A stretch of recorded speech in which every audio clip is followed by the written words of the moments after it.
மக்களே, actor Raghava Lawrence அவர்கள் வந்து ரீசெண்டா ஒரு வீடியோ போட்டு அவர் அரசியல் சம்மந்தப்பட்டிருக்கக்கூடிய சில விஷயங்களை வந்து சொல்லியிருக்காரு. பெரிய அப்டேட் எதுனா கிடைச்சிருக்கான்னு பார்க்கும்போது, பெரிய அப்டேட்லாம் எதுவும் குடுக்கல அவரு. பட் ஒரு சில விஷயங்களுக்கு வந்து கிளாரிட்டி வந்து குடுத்திருக்காரு. ஸோ அந்த கிளாரிட்டி என்னன்னு பார்க்கும்போது, ரீசெண்டா அவர் வந்து பிரஸ் மீட் குடுக்கும்போது ஒரு சில வார்த்தைகளை வந்து யூஸ் பண்ணியிருந்தாரு. நாய் போன்ற விஷயங்களை சொல்லி எக்ஸாம்பிளுக்கு வந்து யூஸ் பண்ணியிருந்தாரு. அதே ஒரு சிலர் வந்து பார்த்தீங்களா, மக்கள வந்து நாய் கூட கம்பேர் பண்றாரு அப்படின்ட்டு ராகவா லாரன்ஸ் அவர்கள் மேல ஏகப்பட்ட கான்ட்ரோவர்சி வந்து பரவியது. அதற்கு ஒரு கிளாரிட்டிய வந்து குடுத்திருக்காரு. அதுக்கப்புறம் அரசியல் சம்மந்தப்பட்டு, விஜய் அவர்கள் சம்மந்தப்பட்டு ஒரு கிளாரிட்டிய வந்து குடுத்திருக்காரு. அதெல்லாம் பத்தி தான் உங்ககிட்ட இன்னைக்கு இந்த வீடியோல எந்த அளவுக்கு ஃபாஸ்ட்டா எக்ஸ்பிளைன் பண்ண முடியுமோ, அந்த அளவுக்கு வேகமா, ஃபாஸ்ட்டா எக்ஸ்பிளைன் பண்ணிறேன். வணக்கம் மக்களே, நான் உங்க கோகுல். இது உங்க கோகுல் டேக். இது போன்ற கரண்ட் அஃபேர்லாம் நீங்க தெரிஞ்சுக்கணும்னா, கோகுல் டேக் சேனல சப்ஸ்கிரைப் பண்ணிக்கோங்க. அதாவது மக்களே, இன்னைக்கு actors Raghava Raghava Lawrence master அவர்கள், நடிகர் ராகவா லாரன்ஸ் அவர்கள் ஒரு வீடியோ வந்து பதிவேற்றம் செஞ்சிருந்தாரு.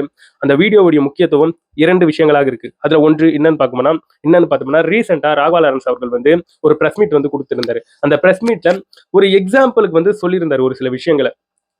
ஸோ அந்த எக்ஸாம்பிள ஒரு சிலர் வந்து எவ்வாறாக மடைமாற்றினாங்கன்னா, பாத்தீங்களா, இவர் வந்து மக்களை வந்து நாயன்னு சொல்லிக்கிட்டு இருக்காரு அப்படின்ட்டு அவர் மேல வந்து பல வன்மங்களை வந்து கக்கியிருந்தாங்க. இதை பார்த்த ராகவா லாரன்ஸ் அவர்களுடைய நலம் விரும்பிகள் இருப்பாங்க இல்லையா, அவங்களுடைய ஸ்டூடெண்ட்ஸ், அவரு வளர்த்து இருக்கக்கூடிய அவங்களுடைய பசங்க, ஸோ அவங்கெல்லாம் இந்த ராகவா லாரன்ஸ் அவர்கள் சம்பந்தப்பட்டு கான்ட்ரவர்சி வந்து ஸ்ப்ரெட் ஆகிறத பார்த்துருக்காங்க. பார்த்துட்டு அவருக்கு தொடர்ந்து ஃபோன் கால்ஸ், அவங்களுடைய நண்பர்கள் கிட்ட இருந்து ஃபோன் பண்ணி இந்த மாதிரி உங்களை சுற்றி ஏகப்பட்ட கான்ட்ரவர்சி போயிட்டு இருக்கு, ஸோ நீங்க அதை பத்தி பேசிடுங்க, தனியா ஒரு வீடியோ போட்டுருங்க அப்படின்ற மாதிரி ராகவா லாரன்ஸ் அவர்கள் கிட்ட வந்து ரிக்வஸ்ட் பண்ணியிருக்காங்க. ஆனா ராகவா லாரன்ஸ் அவர்கள் வந்து, ஏப்பா நான் அந்த மாதிரி பேசியிருந்தேன், அதுக்கு வந்து ஒரு கிளாரிபிகேஷன் கொடுத்திருந்தேன், என்ன பார்த்து வளர்த்துருக்கக்கூடிய மக்களை பார்த்து நான் அந்த மாதிரி வந்து சொல்வேனா, நான் என்னுடைய தெய்வங்கள் மக்கள் அவங்கள போயிட்டு நான் அப்படி சொல்வேனா அப்படின்னு சொல்லி நான் ஆல்ரெடி ட்விட்டர்ல ஒரு ட்வீட்டே போட்டேன், ஐ மீன் எக்ஸ் வலைதளத்துல ஒரு எக்ஸ்போஸ்டே போட்டுட்டேன். என்னப்பா எதுக்குப்பா இதை வந்து நம்ம ஃப்ரீயா விட்டுருவோம், எதுக்கு பெருசா போயிட்டு இதை பேசிக்கிட்டு அப்படின்ற மாதிரி அவர் வந்து சொல்லியிருந்தாரா. பட் ஏகப்பட்ட கான்ட்ரவர்சி வந்து சுற்றவே அவங்களுடைய அவர் ட்ரஸ்ட்ல வளர்த்துருப்பாங்க இல்லையா ஒரு சில பசங்க, அவங்கலாம் இவருக்கு கால் பண்ணி எக்ஸ்ட்ரீமா பேச ஆரம்பிச்சிட்டாங்க. இதை பத்தி கண்டிப்பா நீங்க வந்து வீடியோ போட்டே ஆகணும் அப்படின்ட்டு அழுகலாம் ஆரம்பிச்சிட்டாங்க. ஸோ அதை பற்றியெல்லாம் அவர் பேசிட்டு அவரு வளர்த்திருக்கக்கூடிய ராஜகோபால் அப்படின்ட்டு 20 இயர்ஸ்க்கு முன்னாடி அவர்கிட்ட வந்து சேர்ந்த ராஜகோபால் அப்படிங்கிற ஒரு நபரை பற்றி பேசினாரு. மனுஷன் அதெல்லாம் சொல்லும்போது உண்மையாவே நம்மள அவரை நினைச்சு பெருமை கொள்ள வைக்குது. நல்ல மனுஷன்யா, சூப்பர்யா. ஸோ அத்தனை பசங்களுக்கு நீங்க வந்து வாழ்க்கை கொடுத்துருக்கீங்கன்னா நீங்க உண்மையாவே தெய்வம்ன்றதுல வந்து மாற்று கருத்தே கிடையாது. ஏன்னா இந்த இடத்துல வந்து நம்மளை எடுத்துக்கும் போது அவரு பண்ணியிருக்கக்கூடிய அந்த செயலை வந்து நம்ம யாருக்கும் இது வரைக்கும் பெருசா பண்ணியிருக்க மாட்டோம். இந்த இடத்துல ஒரு சிலருக்கு ஃபினான்ஷியலா காசு இருக்காது, பெருசா நம்ம கிட்ட வந்து சொத்தோ பணமோ இருக்காது, அதனால நம்ம வந்து பண்ணாம இருப்போம். பட் ஒரு சிலர், ஐ மீன் பலர் இந்த இடத்துல வந்து நிறைய காசு வச்சிருப்பாங்க, எல்லாம் வச்சிருப்பாங்க, அவங்க எல்லாம் இதெல்லாம் பண்றாங்களான்னு பார்க்கும்போது கிடையாது. ஸோ இந்த வகையில ராகவா லாரன்ஸ் அவர்கள் வந்து சூப்பரான ஒரு வேற லெவல், மாற்று கருத்தே கிடையாது. இந்த இடத்துல வந்து நம்மள நிறைய பேர் வந்து ரோட்ல போகும்போது ஒரு பாட்டி அம்மாவுக்கோ ஒரு தாத்தாவுக்கோ நம்ம போகக்கூடிய பைக்ல லிஃப்ட் கொடுத்துருக்கோமா? கேள்வி நம்பர் 1. சிம்பிளான ஒரு விஷயம், இதுக்கு நம்ம லிஃப்ட் கொடுத்துருக்கோம். ஆனா ராகவா லாரன்ஸ் அவர்கள் கிட்டத்தட்ட 60 குழந்தைகளுக்கு மேற்பட்டு, எனக்கு சரியா கூட கணக்கு தெரியல, நிறைய பேர் அவர் வந்து நல்லா பார்த்து இருக்காரு அப்படின்னு சொல்லும்போது அந்த மனுஷன் இந்த இடத்துல வந்து கிரேட்ன்னு தான் சொல்ல முடியுங்க. அவர் பிசினஸ் நோக்கத்துல பண்றாருப்பா, பெருமைக்காக பண்றாருப்பா, பப்ளிசிட்டிக்காக பண்ணாருப்பா, ஆனா நல்லது நடந்திருக்கு. இல்லாதவங்களுக்கு நல்லது நடந்திருக்கு. எப்படி பார்த்தாலும் நல்லது நடந்திருக்கு. அப்ப அந்த மனுஷன் சூப்பர்ன்னு தான் அந்த இடத்துல வந்து சொல்ல முடியும். இந்த இடத்துல வந்து ஒரு ஸ்டாண்ட் எடுத்து பேசக்கூடிய நபர்கள் ராகவா லாரன்ஸ் அவர்களை வந்து கொச்சைப்படுத்தி தான் வராங்க. அது தப்பு. நிறுத்துங்க. ஏங்க, யார் வந்து அரசியல்ல நின்னாலும் மக்கள் பார்க்க போறாங்க, அவங்களுடைய செயல்முறைகளை வந்து பார்க்க போறாங்க. அவங்களுக்கு ஓட்டு அளிக்கணுமா வேணாமா அப்படின்ட்டு மக்கள் முடிவு பண்ணுங்க. அதுக்கு முன்னாடியே அவர் சொல்லியிருக்கக்கூடிய விஷயங்களை வந்து தவறுதலா மக்கள் கிட்ட வந்து ப்ரொஜெக்ட் பண்ணி மடைமாற்றம் செஞ்சு ஒரு வகையான வன்மத்தை கக்கி என்ன சாதிக்க போறீங்க அப்படி? தப்புங்க. இப்ப நிறைய பேர் அவரை பற்றி நிறைய தவறான விஷயங்களை வந்து சொல்லிட்டு இருக்காங்க. இங்க சொல்லுங்க, இங்க இருக்கக்கூடிய எம்எல்ஏக்கள் எல்லாரையும் சேர்த்துதான் சொல்றேன், இங்க இருக்கக்கூடிய எம்எல்ஏக்கள் எல்லாருமே இவரை மாதிரி நிறைய குழந்தைங்களை வந்து படிக்க வச்சுட்டாங்களா? நான் தப்பா சொல்ல விரும்பல. எல்லாருமே நல்லவங்களும் கிடையாது, எல்லாருமே கெட்டவங்களும் கிடையாது. நான் சொல்ல வர்றது நல்லா புரிஞ்சுக்கோங்க.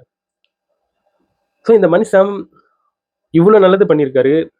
மக்கள் கிட்ட, நம்ம கிட்ட நம்மளுடைய பெயர் நல்லா இருக்கும் அப்படின்னு நம்பிக்கிட்டு இருக்காரு. அப்பேற்பட்டிருக்கக்கூடிய மக்கள் கிட்ட நான் அரசியலுக்கு வரலாமா வேணாமான்னு கேட்டதுல என்னங்க தப்பு இருக்கு?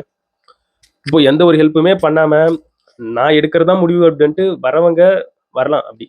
ஆனா இவ்வளவு பெருவாரியான ஹெல்ப்பை வந்து பண்ணிக்கிட்டு இவ்வளவு பிரபலமா இருக்கக்கூடிய நபர் மக்கள் கிட்ட இருந்து அந்த ஒரு சின்ன அன்பை எதிர்பார்க்க தான் செய்வாங்க. ஏன்னா அவங்க செஞ்சிருக்காங்க. ஸ்டாண்ட்லாம் எடுக்கலப்பா. நான் சீரியஸா சொல்றேன். இருக்கக்கூடிய விஷயங்கள வந்து டைரக்ட்டா சொல்லிட்டு இருக்கேன். அவர் அந்த மாரி கேட்டதுல எந்த ஒரு தப்பும் கிடையாது.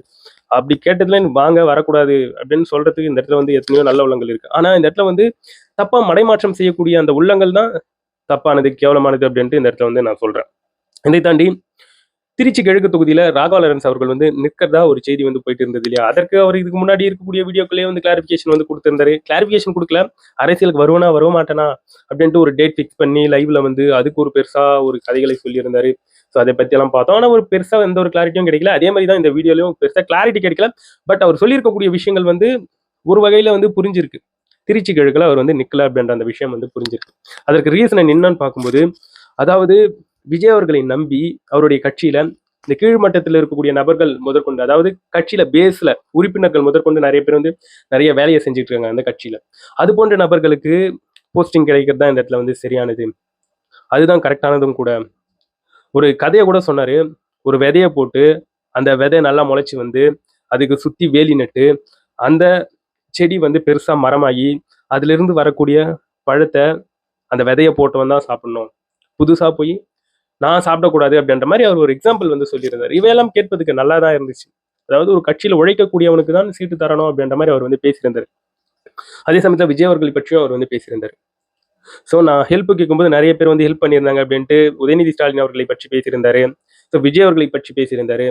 இப்போ விஜய் அவர்கள் வந்து சிஎம்மா இருக்காரு இல்லையா? அவர் வந்து 1000 குழந்தைகள் ஏன் அதுக்கு மேலேயே நிறைய குழந்தைகளுக்கு அவர் வந்து ஹெல்ப் பண்ணலாம் அப்படின்ட்டு இது போன்ற விஷயங்களை நான் உரிமையா விஜய் அவர்கள் கிட்ட வந்து போய் கேட்பேன். ஏன்னா அவர் என்னுடைய நண்பர். அவர் வந்து ஒரு முதல்வர் சிஎம். அவர் வந்து பண்ணுவாரு. ஆனா அதை தாண்டி நான் இந்த திருச்சி தொகுதியில நிக்கிறேன், நான் எம்எல்ஏவா நிக்கிறேன் அப்படின்ட்டுலாம் நான் போயிட்டு அவர்கிட்ட வந்து கேட்க முடியாது அப்படின்ற ஒரு பாணியில அவர் வந்து ஆன்சர் பண்ணியிருக்காரு. ஒரு கட்சியில தொடர்ந்து 3 வருஷம் கிட்ட அந்த மாதிரி உழைச்சாதான் அந்த கட்சி மேலிடம் பார்த்து பரவாயில்லப்பா இவன் நல்லா உழைக்கிறான்பா அப்படின்ட்டு பார்த்து சீட்டு தரணும். நம்மளா போய் கேட்டு வாங்கக்கூடாது அப்படிங்கிற ஒரு பாணியில அவர் வந்து சொல்லியிருக்காரு. அது மட்டும் இல்லாம இன்னொரு விஷயத்தையும் கிளியரா சொல்லியிருக்காரு. எனக்கு எந்த இடத்துல வந்து மரியாதை கிடைக்குதோ அந்த இடத்துல நான் போய் சேருவேன் அப்படின்ற ஒரு ஹிண்ட் மட்டும் கொடுத்திருக்காரு. கிளியர் கட்டா வந்து கொடுத்திருக்காரு. இது மட்டும் இல்லைங்க. இதை தாண்டி இன்னும் நிறைய விஷயங்களை வந்து பேசியிருந்தாரு. நான் ஒரு சிலதை வந்து சொல்ல கூட மறந்துட்டேன். ஸோ இவர் வந்து மக்களை வந்து ஒரு மாதிரியா வந்து பேசியிருந்தாரா? இந்த விஷயம் ராகவா லாரன்ஸ் அவர்களுடைய அம்மாவின் காதுகளுக்கு வந்து போயிருக்கு. அவங்க அம்மா ஆல்ரெடி அரசியல்னாவே ராகவா லாரன்ஸ் அவர்களை வேணாம் அப்படின்ட்டு சொல்றாங்க. ஸோ அவங்களுடைய அம்மா பயங்கர அப்செட். இதனால தான் உன்னை வந்து அரசியலுக்கு போக வேணாம் அப்படின்னு சொல்லி அவங்களுடைய அம்மா ஒரு பக்கம் வந்து ஃபீல் பண்ணதாக சொல்லியிருந்தாரு. அதை தாண்டி விஜய் அவர்கள் டிவிகே கட்சியில ஒரு மிகப்பெரிய ஒரு பிராண்டா இருக்காரு. அந்த பிராண்டுக்காக தான் இந்த இடத்துல வந்து மக்கள் வந்து நிறைய ஓட்டுகளை வந்து வாரி அள்ளி போட்டுக்கிட்டு இருக்காங்க. ஸோ அந்த விஜய் அவர்களுடைய பிராண்டை யூஸ் பண்ணி அதுல போயிட்டு நான் நின்று அந்த ஓட்டுகளை வாங்குறதுல எனக்கு பெருசா இன்ட்ரெஸ்ட் இல்லை அப்படின்ற மாதிரி அவர் வந்து சொல்லியிருக்காரு. அவர் வந்து என்ன டிவிக்கில நிக்கிறாரா நிக்க மாட்டாரா அப்படின்றது வந்து கிளியர் கட்டா ஒரு கிளாரிட்டி வரல. ஸோ ஒரு கீழ் மட்டத்தில் இருக்கக்கூடிய உறுப்பினர்களுக்கு அந்த வேலை கிடைக்க வேண்டும், அந்த போஸ்டிங் கிடைக்க வேண்டும் அப்படின்ற மாதிரி பேசிக்கிட்டு இருக்காரு. ஆனா கடைசியில ஒரு விஷயத்த மட்டும் சொல்றாரு. நான் திருச்சி கிழக்குல நிக்கல தான். ஆனா வேற எந்த தொகுதியிலும் நிக்கல அப்படின்னு சொல்லல. ஐ மீன் திருச்சி கிழக்க தவிர்த்து வேற எந்த தொகுதியிலாச்சும் அவர் வந்து நிற்பதற்கு வாய்ப்புகள் இருக்கு அப்படின்ற மாதிரி சொல்லப்பட்டு வந்துகிட்டு இருக்கு. ஸோ இவற்றையெல்லாம் பார்க்கும்போது கண்டிப்பா ராகவா லாரன்ஸ் அவர்கள் வந்து அரசியலுக்கு வரதான் போறாரு. அவர் ஒரு தொகுதியில நிக்க தான் போறாரு.